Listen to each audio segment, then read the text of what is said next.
जी बबली नूं ना अंदर बन लिया ते फिलहाल तो असी उधर ही जी माशाल्लाह ये जड़ा फर्श है ना ये तो मुकम्मल हो गया वा। बिस्मिल्लाहिर्रहमानिर्रहीम अस्सलाम वालेकुम। मैं थोड़ी भैन सुरजई पठानी, तुसीं देख रहे हो मेरे यूट्यूब चैनल। अल्लाह पाक तुहानू खुश रखी, आबाद रखी। इसे दुआ दे नाल शुरू करते हैं आज का व्लॉग। जी साडी बबली जिहड़ी है ना मैनूं लगदा इहनूं ठंड लगदी है। हाँ इहदे वाल एक एक होया वा ते इहने पत्ते खा लए आ। मैं कहा पता नहीं चुप करके क्यों बैठी है, ये फसला मुद्दा कर लिया इहने पट्टियां का बबली खाई।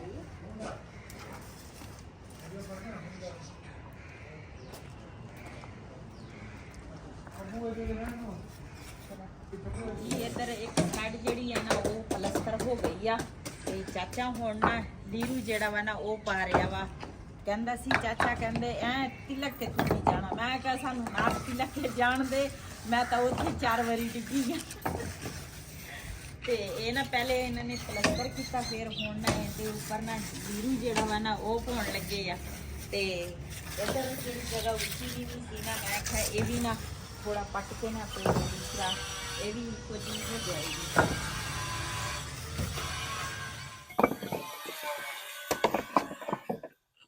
तो जोड़ा का आवाज़ बंद की।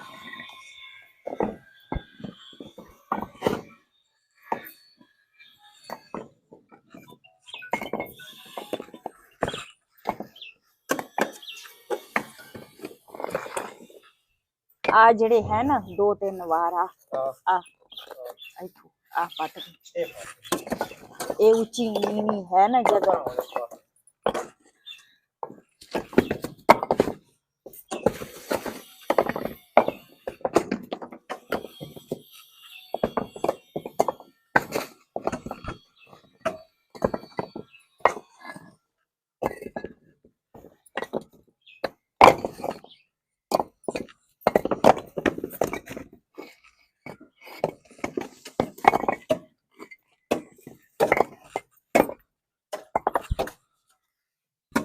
जी बबली नूं ना अंदर बन लिया ते फिलहाल तो असी उधर ही बनते हैं ते लेकिन इस जी जगह वा ना इत्थे ना ये वास्ते बनावांगे दूसरा कमरा तैयार करांगे।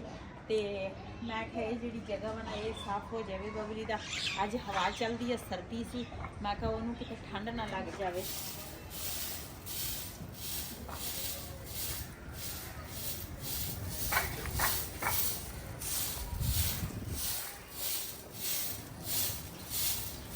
ना मोटी मोटी जगह साफ कर दी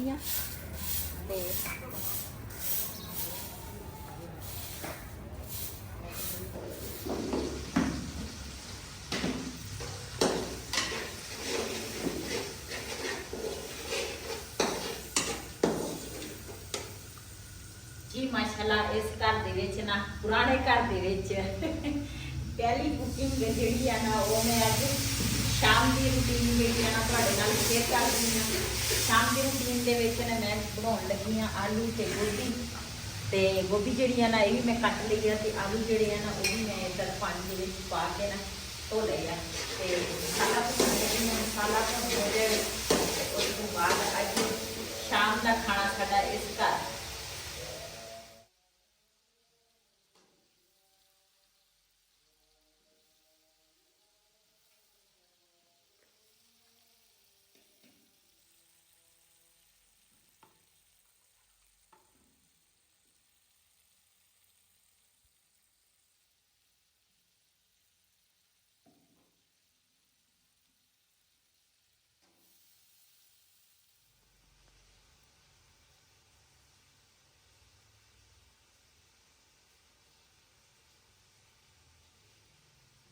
गोभी जी है ना मसाले च भुनन लगी हाँ। तो इधर धनिया मैं जोड़ लवा। आटा जोड़ा वा ना वो मैं गुनिया वा दोपहरे, आटा तो पिया वा गुनिया होया।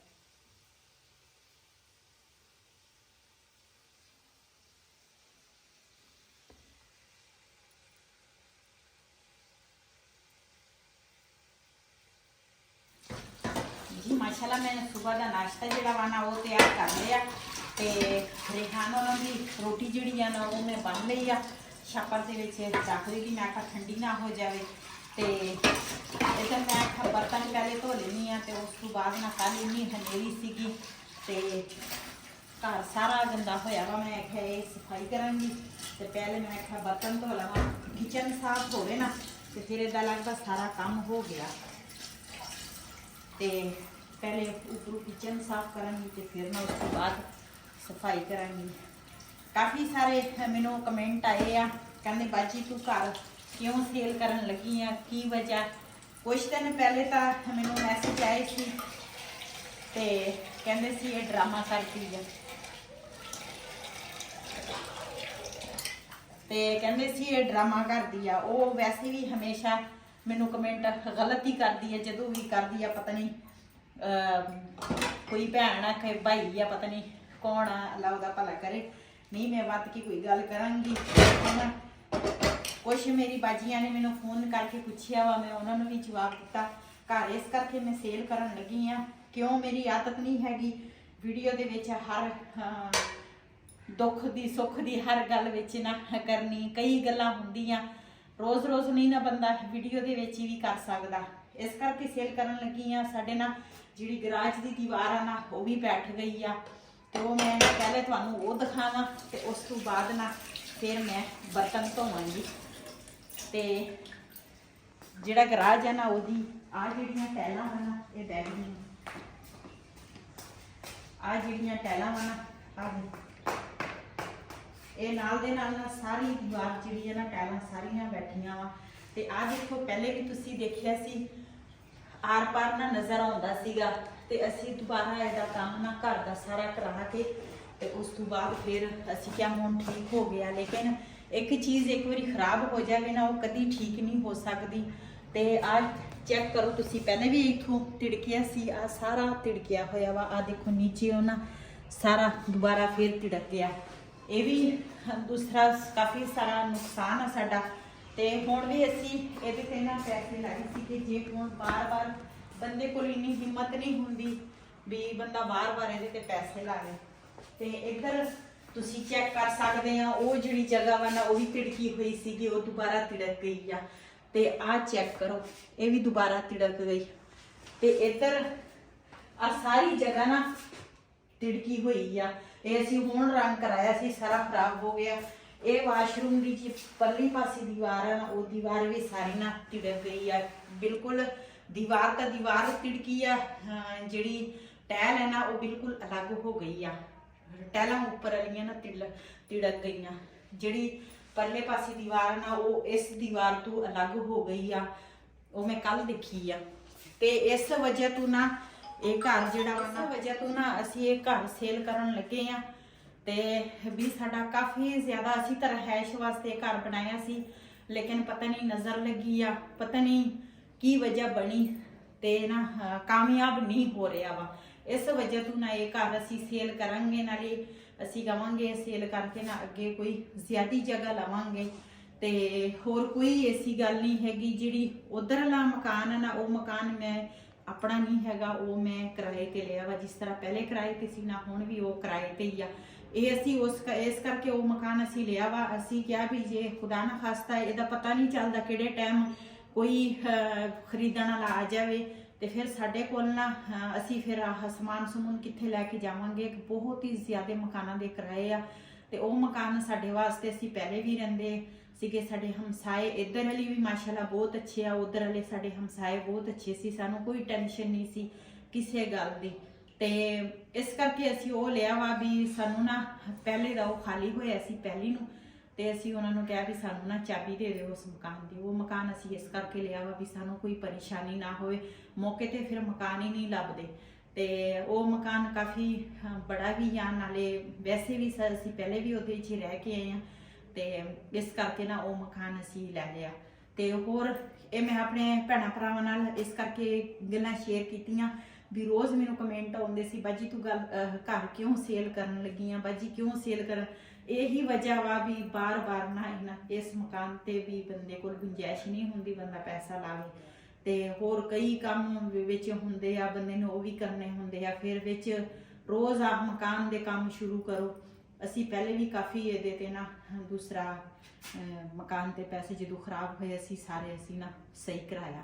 ते हुण मैं बर्तन धो लवां ये लाजमी सी, क्यों काफ़ी सारे कमेंट सीगे ਤੇ ਫਿਰ ਕਮੈਂਟ ਦੇ ਵਿੱਚ ਬੰਦਾ ਕਿੱਥੇ ਕਿੱਥੇ ਜਵਾਬ ਕਿਹਨੂੰ ਦਵੇ, ਤੇ ਇਸ ਕਰਕੇ ਮੈਂ ਵੀਡੀਓ ਵਿੱਚ ਤੁਹਾਨੂੰ ਜਵਾਬ ਦਿੱਤਾ ਵਾ ਜੀ। ਮਾਸ਼ਾਅੱਲਾ ਨਾਸ਼ਤਾ ਨੁਸ਼ਤਾ ਸਾਰੇ ਨੇ ਕਰ ਲਿਆ, ਬਰਤਨ ਵੀ ਮੈਂ ਧੋ ਲਏ ਆ, ਚੁੱਲ੍ਹਾ ਜਿਹੜਾ ਵਾ ਨਾ ਉਹ ਵੀ ਮੈਂ ਸਾਫ਼ ਕਰ ਲਿਆ, ਸ਼ਲਫ ਜਿਹੜੀ ਆ ਉਹ ਵੀ ਸਾਫ਼ ਹੋ ਗਈ ਆ। ਤੇ ਇਹ ਮੈਂ ਆਪਣੇ ਵਾਸਤੇ ਚਾਹ ਪਈ ਆ, ਚਾਹ ਪੀਊਂਗੀ। ਤੇ ਇੱਧਰ ਨਾ ਦੁੱਧ ਜਿਹੜਾ ਵਾ ਨਾ ਉਹ ਵੀ ਰੱਖਿਆ ਵਾ ਉਬਾਲਣ ਲਈ, ਮੈਂ ਕਿਹਾ ਦੁੱਧ ਉਬਲ ਜਾਵੇ। ਸਫਾਈ ਜਿਹੜੀ ਆ ਨਾ ਉਹ ਮੈਂ ਸਾਰੀ ਕਰ ਲਈ ਆ, ਸਮਾਨ ਵੀ ਸਾਰਾ ਝਾੜ ਝੂੜ ਲਿਆ। ਕੱਲ ਹਨੇਰੀ ਆਈ ਸੀ ਨਾ, ਤੇ ਬਾਰਿਸ਼ ਤਾਂ ਨਹੀਂ ਸੀ, ਸੌਰੀ ਹਨੇਰੀ ਆਈ ਸੀਗੀ, ਤੇ ਉਹਦੇ ਵਜ੍ਹਾ ਤੋਂ ਨਾ ਹਰ ਚੀਜ਼ ਇਸੇ ਤਰ੍ਹਾਂ ਹੋਈ ਸੀਗੀ। ਤੇ ਹੁਣ ਮੈਂ ਦੂਸਰਾ ਆਪਣਾ ਇੱਕ ਸੂਟ ਕੱਢਿਆ, ਇਹਦੇ ਤੇ ਨਾ ਮਾੜਾ ਮਾੜਾ ਇਸਤਰੀ ਫੇਰ ਕੇ ਨਾ, ਤੇ ਉਸ ਤੋਂ ਬਾਅਦ ਫਿਰ ਜਾਵਾਂਗੀ ਉਸ ਮਕਾਨ ਤੇ। ਤੇ ਬਿਲਾਲ ਦੀ ਵਰਦੀ ਇਸਤਰੀ ਕੀਤੀ ਆ, ਤੇ ਇੱਕ ਦੋ ਸੁਬਹ ਕੀਤੀਆਂ ਸੀ। ਮੈਂ ਕਿਹਾ ਫਿਰ ਮੇਰਾ ਟਾਈਮ ਨਹੀਂ ਲੱਗਦਾ, ਚੱਲ ਇੱਕ ਫਿਰ ਪਾ ਲਊਗਾ, ਤੇ ਇੱਕ ਪਾ ਕੇ ਚਲਾ ਗਿਆ। ਇੱਕ ਵਰਦੀ ਜਿਹੜੀ ਹੈ ਨਾ ਉਹ ਰੱਖੀ ਆ ਇੱਧਰ। ਮਾਸ਼ਾਅੱਲਾ ਇਹ ਜਿਹੜਾ ਫਰਸ਼ ਹੈ ਨਾ ਇਹ ਤਾਂ ਮੁਕੰਮਲ ਹੋ ਗਿਆ ਵਾ। ਕੱਲ ਉਹ ਜਿਹੜੀ ਸਾਈਡ ਹੈ ਨਾ ਉਸ ਸਾਈਡ ਤੇ ਇਹਨਾਂ ਨੇ ਪਲਸਤਰ ਕੀਤਾ ਸੀ, ਤੇ ਅੱਜ ਨਾ ਆਹ ਸਾਈਡ ਜਿਹੜੀ ਹੈ ਨਾ ਇਹ ਪਲਸਤਰ ਵੀ ਕਰ ਦਿੱਤੀ ਆ ਚਾਚੇ ਹੋਰਾਂ ਨੇ। ਚਾਚਾ ਚਲਾ ਗਿਆ? ਹਾਂ ਉਹ ਚਲਾ ਗਿਆ, ਉਹਦਾ ਕੰਮ ਹੀ ਖਤਮ ਹੋ ਗਿਆ ਸੀ। ਕਹਿੰਦਾ ਜੇ ਹੋਰ ਮੈਂ ਇੱਟਾਂ ਤਾਂ ਹੈ ਨਹੀਂ, ਕੀ ਕਰੀਏ। ਇੱਟਾਂ ਕੁਛ ਇੱਧਰ ਪਈਆਂ ਸੀ, ਭਾਈ ਮਾਰ ਨੂੰ ਕਵਾਂਗੇ, ਉੱਧਰ ਤਾਂ ਬਹੁਤ ਪਈਆਂ, ਕੋਈ ਦੇਖ ਲਵਾਂਗੇ। ਥਮਲਾ ਹੀ ਇੱਕ ਬਣਾਉਣਾ ਵਾ, ਕਿੱਥੇ ਬਹੁਤ ਪਈਆਂ ਉੱਧਰ। ਤੇ ਉਹ ਦੂਸਰਾ ਨੁੱਕਰ ਤੇ ਨਾ ਮਿੱਟੀ ਪਈ ਸੀਗੀ, ਭਾਈ ਨੂੰ ਕਿਹਾ ਵੀ ਇਹ ਨਾ ਸਿੱਟ ਦਿਓ ਬਾਹਰ। ਤੇ ਇੱਧਰ ਇਹ ਤਾਂ ਮੁਕੰਮਲ ਹੋ ਗਿਆ ਵਾ, ਕਮਰੇ ਵੀ ਬਾਕੀ ਤਾਂ ਹੋ ਗਏ ਆ, ਸਿਰਫ ਰੰਗ ਰੂੰਗ ਰਹਿੰਦਾ ਵਾ ਉਹ ਕਰਨ ਵਾਲਾ, ਉਹ ਕਰਾਂਗੇ ਜੀ। ਹੁਣ ਨਾ ਉਸ ਘਰੋਂ ਇਸ ਘਰ ਆ ਗਈ ਆ। ਤੁਸੀਂ ਕਹਿੰਦੇ ਹੁਣੇ ਮੇਰੇ ਭੈਣ ਭਰਾ ਕਦੀ ਉਧਰ ਪਹੁੰਚ ਜਾਂਦੇ, ਕਦੀ ਇੱਧਰ ਆ ਜਾਂਦੀ ਆ। ਇਸ ਵੀਡੀਓ ਦਾ ਮੈਂ ਇੱਥੇ ਐਂਡ ਕਰਾਂਗੀ। ਇਸੇ ਦੇ ਨਾਲ ਆਪਣੀ ਭੈਣ ਨੂੰ ਦਿਓ ਇਜਾਜ਼ਤ। ਅੱਲਾ ਹਾਫਿਜ਼। ਸਬਸਕ੍ਰਾਈਬ ਕਰਕੇ ਲਾਈਕ ਕਰ ਸ਼ੇਅਰ ਆਪਣਾ